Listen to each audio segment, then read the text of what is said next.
ചൂട് വർദ്ധിച്ച സാഹചര്യത്തിൽ ജില്ലയിലും വയോധികന് സൂര്യാതാപമേറ്റു. മേപ്പാടി ഏലവയൽ കോളനി നിവാസി ഡേവിഡിനാണ് സൂര്യാതാപമേറ്റത്. ഇതോടെ ജോലിക്ക് പോലും പോകാൻ കഴിയാതെ ദുരിതത്തിലായിരിക്കുകയാണ് ഇദ്ദേഹം. കഴിഞ്ഞ ദിവസം ഉച്ചയോടെയാണ് ഡേവിഡിന് സൂര്യാഘാതമേൽക്കുന്നത്. കാലിന് പൊള്ളലേറ്റു. ആക്രിസാധനങ്ങൾ ശേഖരിക്കുന്നതിനിടയിലാണ് പൊള്ളലേറ്റത്. മേപ്പാടി കുടുംബാരോഗ്യ കേന്ദ്രത്തിൽ ചികിത്സ തേടി. ഇപ്പോഴും ചികിത്സയിൽ തുടരുകയാണ്.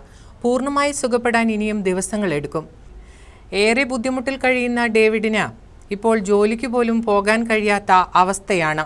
ഇനി എന്ത് ചെയ്യുമെന്ന ആശങ്കയിലാണ് ഇയാൾ. വേസ്റ്റ് പെറുക്കുന്ന സമയം കാലൊന്ന് ചൊറിഞ്ഞിരുന്നു. അപ്പൊ ഞാൻ ചൊറിഞ്ഞു കഴിഞ്ഞ് പിറ്റേ ദിവസം നോക്കുമ്പോണ്ട് കാല് കംപ്ലീറ്റ് ഒരു പൊളക്കമായിട്ട് വന്നു. അങ്ങനെ ഇതായി ആശുപത്രിയിലൊക്കെ കാണിച്ചു. പഴയത് പെറുക്കുന്ന പണിയാ. ഇതിപ്പോ ഇത് മൂന്നാമത്തെ ദിവസം. കോളനിയിലെ കുടിലിൽ കഴിയുന്ന ഡേവിഡിന്റെ കുടുംബത്തിന് ഈ തൊഴിലിൽ നിന്നും കിട്ടുന്ന തുച്ഛമായ വരുമാനമാണ് ഏക ആശ്രയം. ഒരു ദിവസം ജോലി ചെയ്തില്ലെങ്കിൽ അന്ന് വരുമാനമില്ല എന്നതാണ് സ്ഥിതി. News bureau, Meppadi.